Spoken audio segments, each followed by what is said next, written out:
Welcome to the Direct Democracy Diaries, the podcast where we explore the power of ballot measures and the people behind them. I'm Caroline Sanchez-Avakian. And I'm Chris Melody Fields-Figueredo. Join us as we dive deep into the stories, strategies, and successes that are shaping the future of our democracy, one diary entry at a time. Hey, y'all, it's Chris Melody Fields-Figueredo. Welcome back to the show. Caroline, we chose to record the final two episodes after the November 2025 election so we could have more timely conversations that incorporate the results and how they may help us understand the trends going into the 2026 midterms. Yes, as we have heard throughout the first election cycle, the lessons learned during a campaign election cycle can have lasting impacts long after Election Day, as we move from the campaign to accountability to implementation and governing. So, Chris, what do you think this year's ballot measure results reveal to us about the road ahead? Well, obviously, all eyes were on California's Proposition 50, which was the state's efforts to counter gerrymandering efforts by states like, unfortunately, my home state, Texas, after Trump asked Republican leadership to deliver more congressional seats so Republicans can still control the House after the midterms. Voters approved Proposition 50, which counters the authoritarian maneuver to consolidate power and only temporarily changes the congressional maps to give Democrats a competitive advantage. But that isn't the end of the story. Other Republican governors and state legislators have responded to Trump's orders, like Missouri, which held a special session in September to further gerrymander the state maps and undermine the will of the people by making the initiative process even more challenging in Missouri. The People Not Politicians campaign launched to stop this illegal gerrymander, and we just happen to have the campaign manager on today's episode. Yes, Chris. Richard von Glahn is a veteran of ballot initiative campaigns. And in addition to his work with Missouri Jobs with Justice, we are excited to have him on the show. But Chris, California wasn't the only state with important issues on the ballot. Maine also had two measures, Question 1 and Question 2, which also could shape the 2026 landscape. So first, Mainers voted down a Question 1, which was an attempt to trick voters into changing their incredibly popular voting systems, a voting system that is a model for could be a model for so many other states, and where many states look to them for that voting system. And that system included absentee ballots and multiple ballot drop boxes across communities under the guise of passing a voter ID law, right? So here we are tricking the voters. Over 40% of Maine voters, which include rural voters, seniors, shift workers, students, voters with disabilities, and others we rely on to participate in our democracy and often have a harder time getting to the ballot boxes on Election Day. These folks need to participate in our democracy. Fun fact, one of the leaders of the effort to defeat Question 1 was Beth Allen, who Hutch, who was on the show this season, mentioned having worked with on the marriage equality ballot measure more than a decade ago. So it definitely feels like a full circle moment. Maine also approved Question 2, which will give courts the ability to temporarily prohibit a person from possessing dangerous weapons if that person poses a threat to themselves or to others. And this effort was championed by families of Lewiston, Mass. Shooting victims who said the current law failed to prevent this tragedy. This was a huge victory for gun violence prevention and public safety. And these efforts in Maine show us how we can fight for pro-voter and community safety policies in 2025 and beyond, something that's really, really, really important for us to be doing so much more about. Absolutely. So many lessons learned. And finally, in Colorado, voters approved measures LL, and MM. Measure LL allows the state to invest the excess tax revenue to fund free schools for children and teens, and Measure MM taxes the wealthy in Colorado to provide even more funding for healthy meals for students, as well increase wages for incredibly important people like cafeteria workers, and gives grants for schools to purchase locally grown food. But that isn't it. Any additional revenue can be used to fill gaps in SNAP benefits, ensuring that low-income families can continue to access healthy food. So tax the rich to feed the hungry and keep people healthy, that's something I can get behind. The results in Colorado also show us how we, the people, have the power and agency to respond to federal inaction. We are now in the longest federal government shutdown in history. Yes. And on a positive note, Chris, there is so much to have to celebrate from the November elections. And as you said, today's guest, Richard, is perfectly timed. It is. So Richard has quite the career in advocacy.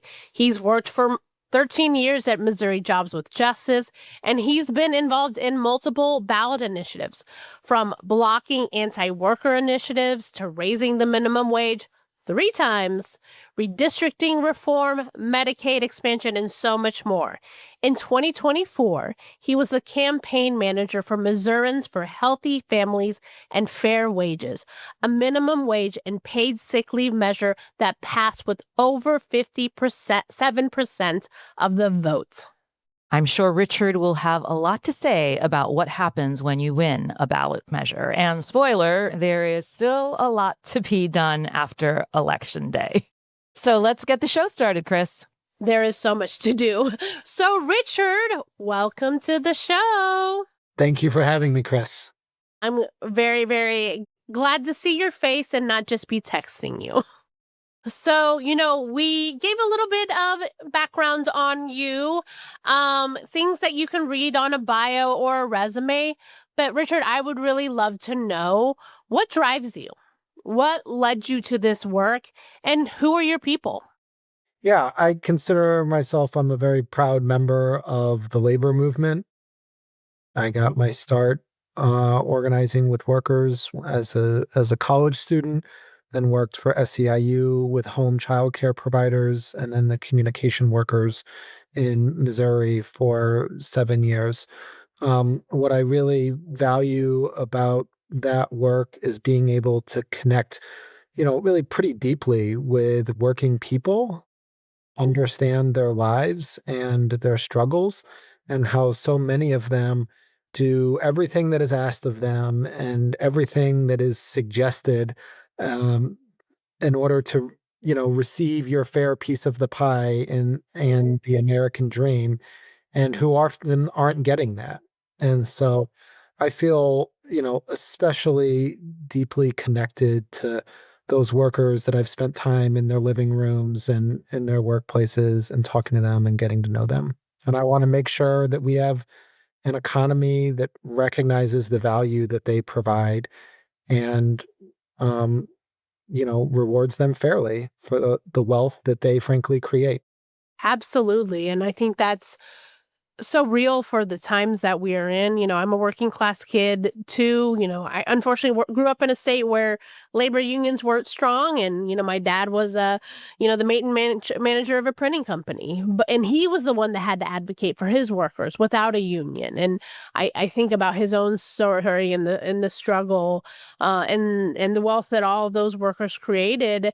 And they haven't gotten a fair shake, and they were contributing so much to the American story. So I appreciate you sharing them and rooting us in the labor movement, which has been so critical for all of us. Not even for those of us who work in the progressive movement. Literally, every human being in the United States. What you have is a result of the labor movement. So thank you for grounding in that us that. So. We are a podcast about your favorite topic, ballot measures. And in previous episodes, we've, talked about the different aspects of the ballot measure life cycle, from getting signatures to qualifying, right? And going through that process to running a campaign. But in this episodes, we're focusing on what happens after you win. And maybe sometimes when you lose too, especially implementing that win. You have worked on a lot of winning ballot measures through the years, and Missouri has really been a real champion in the last decade of what's possible for not just Missourians, but really a model for other states. So tell us a little bit more about how Missouri has, approached the coalition building that, gathers around a ballot measure to, yes, win, but also build that long-term infrastructure that lasts beyond that campaign, especially for implementation. Yeah, I think the nexus that I often try to focus on, or the North Star, is actually about power. Because often the reason that we are having to do ballot initiatives to begin with is because the structures that disempower workers and working communities. Why do we have a low minimum wage? We shouldn't. Why don't we expand Medicaid? We shouldn't. But it's because there's a power imbalance. And so as we work on policies, yes, we want to win policies. We want to improve material conditions for workers. But actually, what we want people to engage in is a power building exercise where at the end of this, it's not just, oh, the wage went up or I got paid sick days, but I actually now have a greater sense of my own power and my own agency in the world. And when we stay focused on that, the transformation goes far beyond the policy. It goes into, how people view themselves as agents of change. And, since you sort of talked about, your history and working in the labor movement, I'd love to know how what you've learned in that, how that might have contributed to your approach with ballot measures. Yeah, I think part of that experience is that the contest is always really rooted in this power struggle. When you're organizing workers for a collective bargaining campaign, a contract campaign, the day that you vote and ratify the contract is really, the completion of one phase, but the next phase begins instantly, where what does that contract mean? And in that case, a boss is going to look to, reinterpret some of the language that they might have just agreed to, or change things, or say, well, here was a gray area we didn't address, and assert their power in that place. And so if I think in the labor context, you're not running a campaign every 3 years over the next contract. You're running a campaign constantly about the balance of power. And I think that's how we approach democracy as well. These ballot initiatives on whatever issue they might be are often kind of like our contract campaigns. They are the moment of expression of our values and in a different piece. But at the end of the day, it's also how we run these campaigns and what the long term power building is afterwards that matters. Because, of course, we pass things and then the legislature works to repeal them or change them or interpret them. Are you speaking from personal experience? Yeah. The fight doesn't stop. The fight doesn't stop. Yeah. Richard, talking about power building and what we leave behind after a campaign, I know you have witnessed firsthand, especially this year with Prop A, which raised the minimum wage and created paid sick leave for workers, that some politicians undermine the will of the people by blocking the implementation or overturning a ballot measure win. How has the Missouri coalition approached this? And tell us a little bit about what that process was like for you. Yeah, of course, we passed, as Chris mentioned, over 57% of the state voted for Proposition A. You know, We won in a majority of House districts represented by Republicans, um, and 10 Senate districts represented by Republicans. So, look, if this was going to be an issue of are politicians just going to respect the will of their constituents, it would have been easy. And of course, the Speaker of the House, the week after the week of the election said, no, we're going to respect the will of what voters did. Well, that lasted all of, maybe a month until the Chamber of Commerce came knocking and, told these people, remember who writes your checks, and your campaign committees and do the things. And so we saw legislators launch an attack, not just on workers, but on their own voters, on their own constituents as well. And that was a full-fledged attack. It was a judicial attack, and it was a legislative attack. And so we had to continue to do this, and we had to continue to organize workers throughout the period, knowing that particularly the paid sick days, it didn't take effect immediately. And so we had to make sure people were aware of the rights that they were going to get and what the legislature was desperately trying to make sure that they never got. Ultimately, the conclusion of that fight, I mean, we got a unanimous ruling out of the Missouri Supreme Court, but ultimately the legislature on the final day of session, voted to use a filibuster, to break a filibuster, something that has been done less than 25 times over the last century. To say Say that again. less than 25 times Less over the than last century. It is wow. it is they always call it the nuclear option. And look, this is what corporations viewed workers having access to paid sick days as a nuclear option that they were going to take. And so ultimately, that is what they did.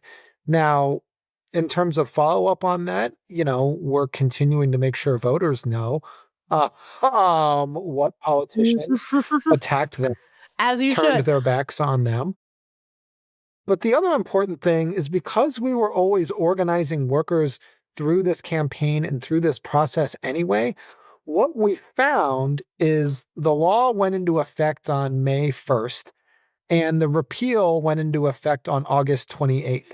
Well, in between that time, workers were able to meet with their bosses, pressure their corporations, and say, you know what? Just because the legislature passed a law saying we don't have to respect you doesn't mean that that's what we're going to do. And so, despite the legislative attack, because we were focused on this concept of power, workers have been able to leverage that power and hold on to this benefit despite the legislative clawback. That's not the universal story, but it is part of the story. And it's a big part of the story.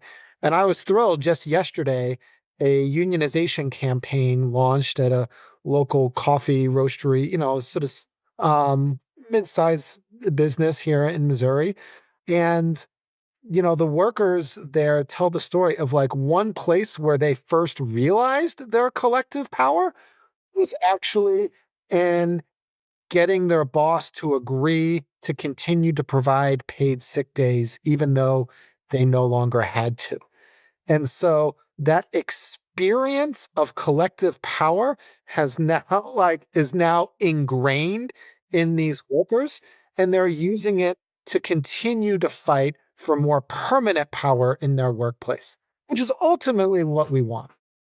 Absolutely. I appreciate you sharing that story in the context because, it's not just about building the power, it's also about wielding the power when you have it too. And so it's like the sword and the shield constantly. And it's not just one election that, determines the outcome, right? if we have done our job, which is to build power and people realize that they have power and agency, then we can come back to them, right? And then they've gotten that taste, like you just said. Maybe it was a little very strong espresso taste that they had in the context of that coffee shop, right?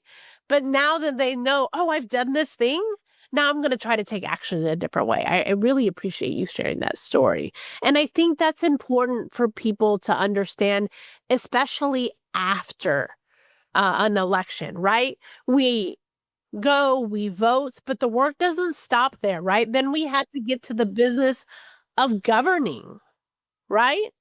We have to get into the business of accountability, right?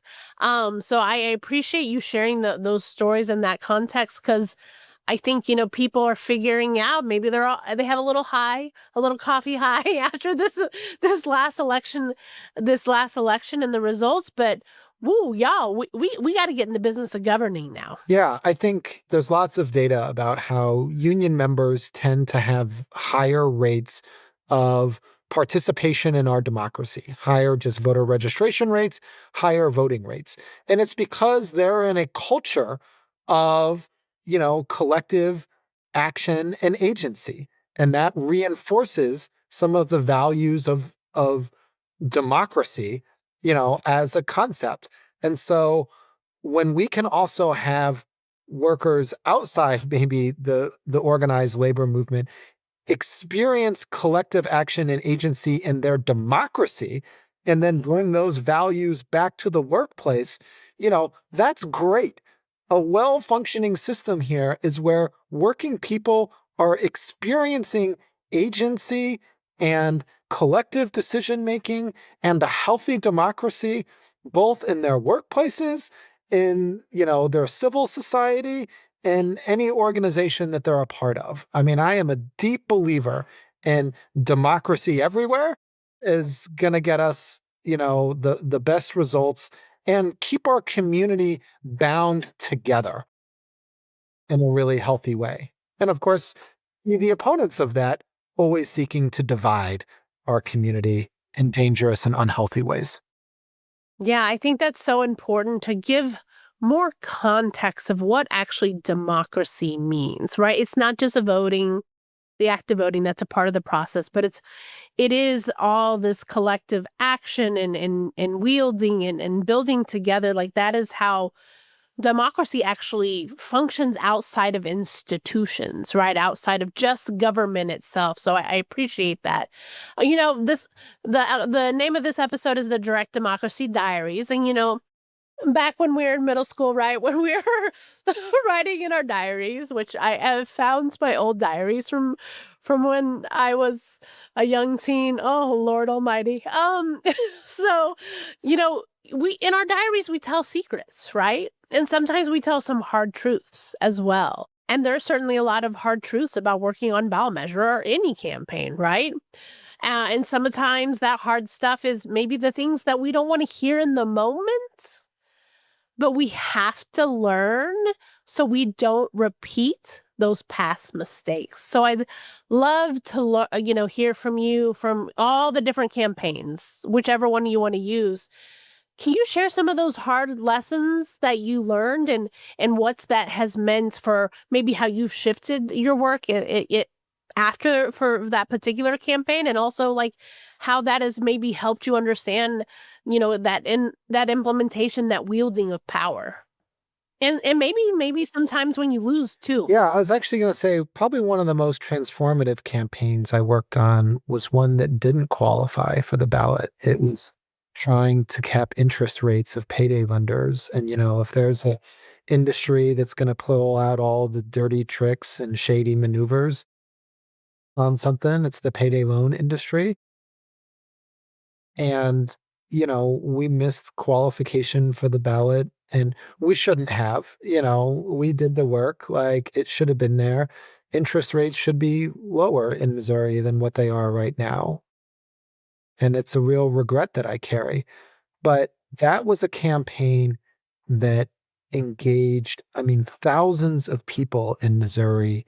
And the failure of that campaign actually kind of led to the launching of this collaborative of organizations being in permanent relationship and committed to voter engagement as a key strategy and power building as a North Star. And now that collaborative has raised the minimum wage twice, expanded access to abortion, passed campaign finance regulations and anti-gerrymandering pieces. It's the coalition that is supporting me right now in the fight against a gerrymandered, map in Missouri and silencing of voters' power, expanding Medicaid. And so it was actually a loss that taught us the most about how to be committed to one another and actually to have power as this North Star and say, okay, we can emerge out of this stronger. You know, was it Yeah, a loss? Like it was a loss. Does yeah, it hurt? It hurts. It still absolutely. hurts. But we have also built something out of that that has had tremendous success. And so you always have to look at campaigns as to how are you doing them and what is that positioning you for? What people based in your state are learning new skills, are developing new leadership, are going to be able to run the next campaign. The first campaign I worked on, I was just a volunteer signature gatherer. I was just a person standing on a farmer's market asking people to sign my petition, to raise the minimum wage. Like that's where I started. And I've come through the series of leadership steps and trying to provide those steps for the next generation. So I don't have to continue doing this all the time. I'd like to take a break at some point. Um, is critically important for us. So every campaign should focus, yes, we want to win. We absolutely want to win. The Absolutely. policy is important. And also the movement building is important. And sometimes people think those things are in conflict, but the reality that Missouri has very clearly shown is that those things work in concert with one another. Movement building, It's not just if we win, it's how we how win. we, That's how we how build we power. win matters. And caring about how we win does not mean we don't care about winning. Yep, absolutely. So important. So important. And I feel like you've already told us so many rich stories, and the way you bring people into the proverbial tent, right? Is such an inspiration. But looking back over the campaigns that you've worked on, Richard, what were some of the stories and messages that really resonated with folks and help you shape the narrative of your campaign? Yeah. I mean, I think for us, we always really want to center the impact that policies are having on real people. So in Prop A, I mean, a woman I think most concretely about, because we did an interview together, is a woman, Fran Marion, who'd been a fast food worker for 20 years and was talking about the impact of not having access to paid sick days and how her son once asked her, when he was not feeling well, when he was vulnerable and she had to leave him home alone, her son asked her, Mom, like, why don't you love me like other parents love their kids? Why won't you stay with me? And how her response had to be like, it's because I love you that I need to go to work, make sure the rent is paid at the end of the month and the heat is on. And how that just ripped at my heart. And just being grounded in those things, I think is so critically important for every campaign to really be grounded, early in the ballot measure life cycle. I imagine you've talked about this, but making sure you're in contact with your community. Does this policy matter to them? Does it resonate? And who does it matter to? And have that. you know, right now I'm working on this anti-gerrymandering piece. And I think of a woman, Ashley, in Kansas City, who, if Trump's gerrymandered map would take effect, she has two kids in school and she lives right near where this gerrymandered map would really split the community. And one child would go to school in one congressional district, another child would go to school in a congressional district, and they would come home to yet a third congressional district. Well, does that family think they're going to get the resources and the support and they need for an education from our federal government when we're split up like that? Of course, of course. And so those are the things that I always try to stay connected with and thinking through. Thank you for that. And since you already started to talk about it, I know one of the things that you did not think was going to be on your dance card this year, and the coalition that you alluded to, the coalition in Missouri includes so many different organizations. Missouri Jobs with Justice, obviously, but it's also Abortion Action Missouri, the Missouri Worker Center, Move. There's just so many Action St. Louis. There's just so many great groups in Missouri. And you already alluded this, right? Y'all, from that campaign where you lost, y'all realized that there has to be this analysis around power that really centers y'all in all of your fights. So, that dance card that none of y'all were choosing this year, but chose you, right, is gerrymandering, right? And the People Not Politicians campaign. So not only, I'd love for you to talk a little bit more of that work that's happening in real time, but how is that connected to other pieces of work that's happening in the state around reproductive freedom and also protecting the initiative process? Yeah, I mean, we recognize gerrymandering for what it is. It is an attempt to manipulate structures to silence the power of certain people, you know? And so, in this context, it makes perfect sense to us. Are any of us necessarily experts on gerrymandering? No, but we don't have to be because we understand a power play for what it is and are prepared to respond to it as exactly that. And so, Chris, you alluded to, along with this was passed in a special session in September. With this was passed a restriction on the ballot initiative process, on rights that every Missourian that is alive today has had for their entire voting life. Our legislature have decided, nope, we should no longer have those rights. We're going to take them away. And so, the gerrymandering fight, the attack on the ballot initiative are all part of these like desperate power grabs by politicians against the people of this state and wanting to center power in our legislature and not in our people and our communities. And so sometimes what I think they don't realize is every time they do that, every time they invite us to this dance, and every time we win, our power only grows. So I guess in some ways I should write them a love note and saying thank you for like teaching our community so clearly about power, because now they're ready to hold on to it themselves. And listen, you've learned the salsa, merengue, you've learned how to crunk. We Like, got listen, we got a lot all of these different dance moves out here in Missouri now. Just don't ask me to do any of them in real time. and go. Speaking of dancing and partnerships, tell us a little bit about how BISC has shown up for you during ballot measure work for folks who like to connect the dots in terms of like what BISC does relative to the partners we work with. Tell us a little bit about what that partnership has been like for you. Yeah, I think BISC has been critically important in my time of really actually positioning the idea of this life cycle of ballot initiatives and what are the different phases that you need to be paying attention to and what are the critical components that have to happen at each phase, I think has been very helpful.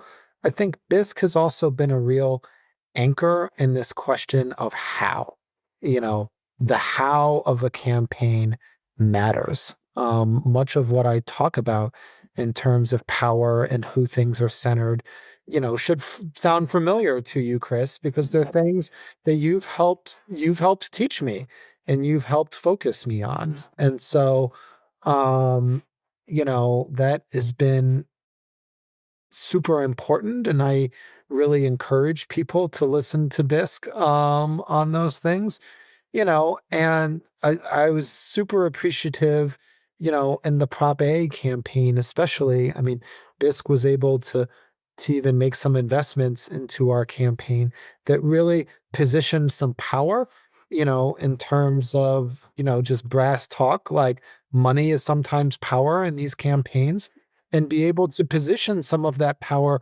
around these values of community building and investing in state power building groups.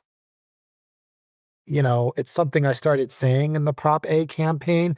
People would always refer to groups as like, well, the grassroots groups in Missouri. And I'm like, no, we're actually just power building groups. It's not that we're groups of individual people. It's that we're groups who focused on this mission, on this North Star. And that's really been a lot of stuff that I have appreciated and learned from Bisque over the years.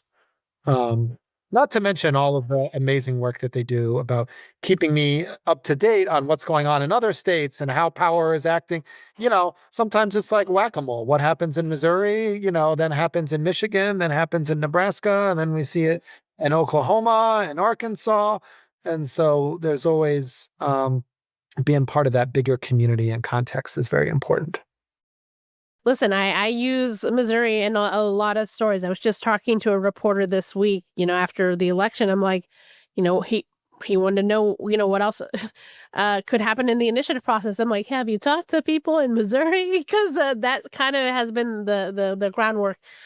You alluded to this a little bit, and I'd love you to talk maybe a little bit more about which is a project that we worked on together, is the importance of early funding and why that is so critical to power building. Yeah, I mean, early funding, like time is the one resource that you can't really change in a ballot initiative process.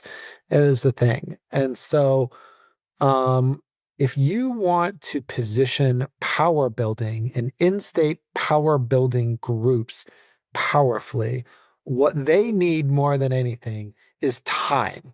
Mobilizing a community takes time. It is education, it is skill building, it is leadership development, it is all of those things that we want to do. And to do that effectively, we need time. And, what that really then means is early investment into the process like that. If there's not investment into community until a month out, and it's just, well, what can you possibly do to save us? Here's some money. I mean, this often happens in political campaigns. Money comes in the last 2 weeks, you know, and that is, you know, I mean, everything is fine, but like that misses the opportunity to power build. That becomes simply mobilization. What is the muscle that you already have and what can it do? There's no investment into building a stronger muscle. And so if you want a campaign to not just win, but to position the people of the state to be stronger in the future, you have to invest in it early and invest in those people early.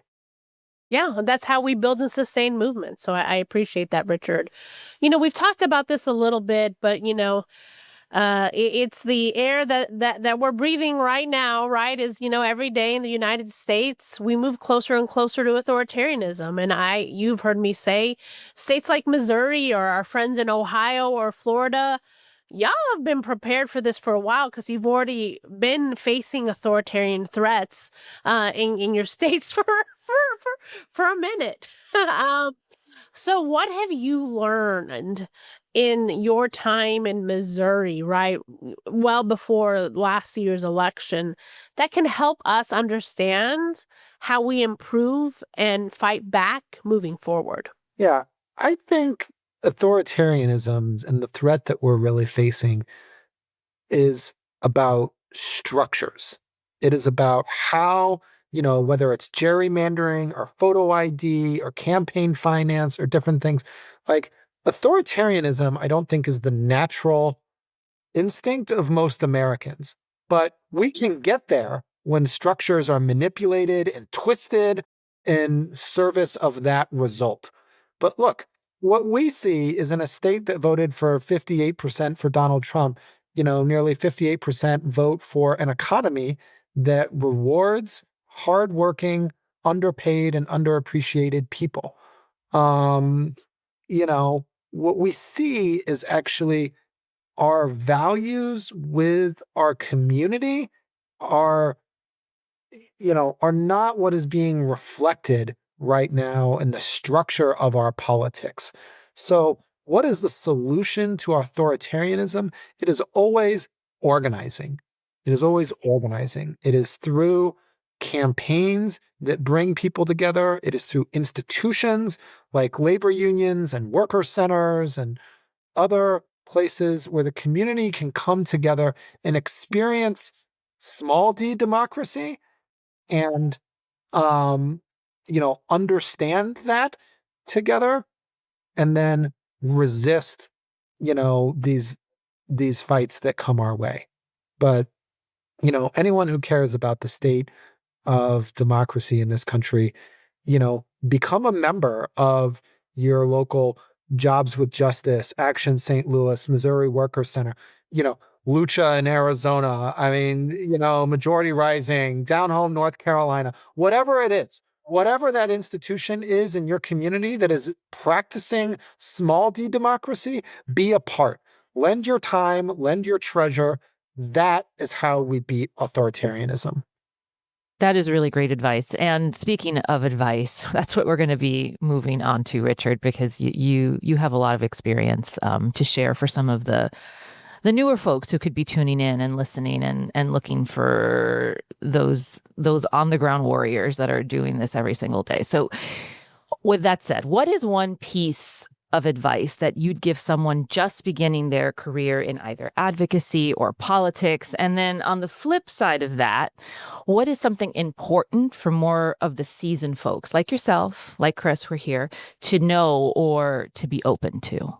Maybe I'll start with the second question because I think it was something that had a very profound impact for me on this last campaign. Like Chris mentioned, I've done this a lot.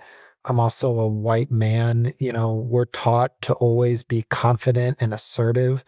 And what I actually have experienced in these campaigns, especially in positions of leadership, is the truth that vulnerability is not a weakness, it is actually a strength. When you can say to people what you don't know or what you're afraid of, people know where and how to support you. But if you hold on to that because you think, I'm not supposed to be weak, I'm supposed to be perfect, I'm supposed to know everything, then you don't give people an opportunity to support you. And I mean, for me in Missouri, I have an amazing group of people that never get the flowers that they deserve because I get to do the interview, the podcast, whatever. But I mean, there's an amazing group of people: Julie Turbrock, Caitlin Adams, Laura Granich, Jeremy Alhaj, Mallory Schwartz, Kayla Reed, like all of these people, all of my coworkers who will not appear on any of these things, but who are tremendous sources of strength. And so, like, trust your people, be honest with them, and let them support you because together you will be stronger than you possibly can ever be alone.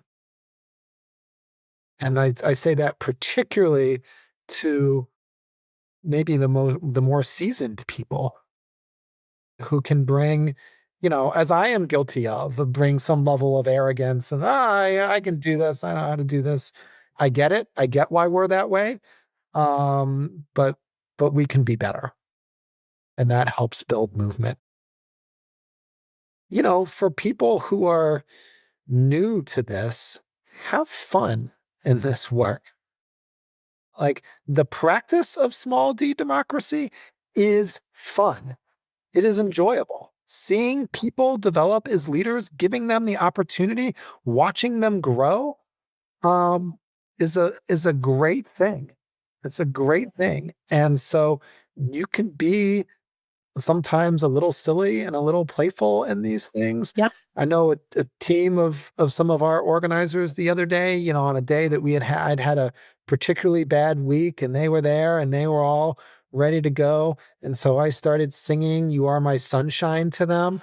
And it's a little silly thing, but it like meant a lot to them. And that's the type of stuff that actually people remember. Like, they aren't gonna remember anything else about that call and what do we need to do and blah, blah, blah. They're gonna remember that I was like, "You guys are important to me, and we need to do this together." And so, like, make room for that. There's making room for celebrations, that Biz talked about, like, honor your people, honor their work, honor the value that they bring, and do it in a fun and playful way. Yeah. Richard, I appreciate how, one, you've given folks flowers in the course of this conversation. It's so important in our work that we recognize the people who are our ride or dies that are by our side, right? That deserve those flowers, and the importance of vulnerability. Like, yeah, I don't know all the things. I'm an executive director, but listen, I've learned so much from you. I've learned so much from everyone you literally named in Missouri. I've learned from them. Like, there's just so much for us to, and you don't know. It's hard when you're a leader to be vulnerable and say, "Oh, I don't know," because then people are like, "Wait a minute, aren't you supposed to be the one who knows all the things?" I'm like, "Nah, yeah, the one person that knows all the things," and the importance of joy and celebration. Like, we have this motto at BIS: we can do hard things with joy. So thank you. That's such great advice for no matter where you are in your career. So as we close out, the call to action that you heard me say at Road Ahead and other places, right, is to make ballot measures love letters to our people. How has your work, the ballot measures that you've been a part of, how has that been a love letter to your community? Yeah, I mean, I think it is, when I tell the story of Fran and the experience, that she's had with her son, to me, ballot measures are like the way of saying, "I hear you, I see you, and I'm gonna fight for you." That's what I try to do. I mean, we try to have policies that are reflective of the pain in our community. I can think of on Medicaid expansion, when we won that, the first call I got was from a woman. She was actually she had served in the legislature, and her nephew had always been in the Medicaid gap. When we were fighting and fighting for 10 years to get this done. And sadly, as a young man, he had a heart attack and he died because he didn't have health insurance. And winning that, I mean, it was both, I carry the pain that it took too long to get there. And also, she was the first person who called me after that happened. And she said, she felt like this was a love letter to her nephew and that he would be smiling. And so, we always try to carry those things. And what's the Mother Jones quote about, like, honoring and remembering those that have passed, fighting like hell for the living. And that's what we're going to continue to do each and every day. And the victory parties are always an exciting thing where people can come together and do all of the things. I know Caitlin and Jeremy had an experience on the Prop A one of going into a Taco Bell and telling the workers what they want. And it was like burritos on the house, Oh. Give me that cheesy gordita crunch, please. So we like having that time. Richard, thank you so much for just sharing so much of yourself, so much of your experience, so much of the stories that really ground us in why we do this work. I think it's so important, not just for the people who are tuning in, but for us. I'm just deeply moved by so much of the work that you and your team are doing and in the communities you serve. So thank you so much for talking with us Thank today. you. Thank you for the opportunity, and thank you for all of your investment into me. I appreciate it. If you're interested in the work that Richard and Missouri Jobs with Justice are doing, you can learn more at mojwj.org. And we'll make sure to include that link in the show notes as well. Thanks again, Richard. All right. Thank you so much. Appreciate you. Thanks for listening to the Direct Democracy Diaries. If you enjoyed today's episode, leave us a message on our socials at Ballot Strategy and check out our website at ballot.org for more updates, insights, research, and so much more. Can't wait to see you next time. Keep fighting for change, one ballot at a time.